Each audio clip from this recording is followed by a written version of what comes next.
Listado sa Maynila ang halos 300 milyong pisong halaga ng shabu. Inihalo yan sa material na gamit sa paggawa ng baby powder at makeup. Nakatutok si Oscar Oida. Sa unang tingin, akalain mo mga pangkaraniwang talc stones lamang ang laman ng dalawang 20-foot container van sa hinarang sa Manila International Container Port. Talc stones ang raw material para sa paggawa ng baby powder at ilang uri ng makeup.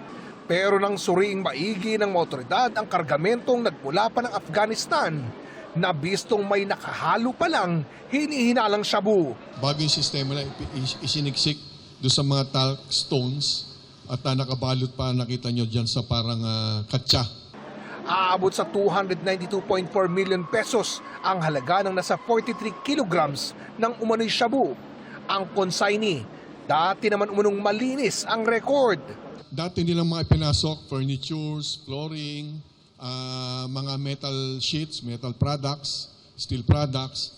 Hindi natin alam, marahil sistema nila yun upang pagtiwalaan sila ng Bureau of Customs, upang pag ipinasok na nila yung ganitong illegal drugs, baka akala nila natutulog tayo or maloloko.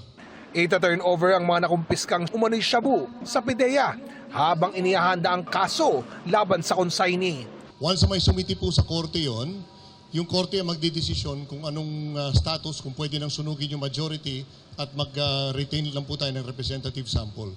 Oscar Oida, nakatutok, 24 oras.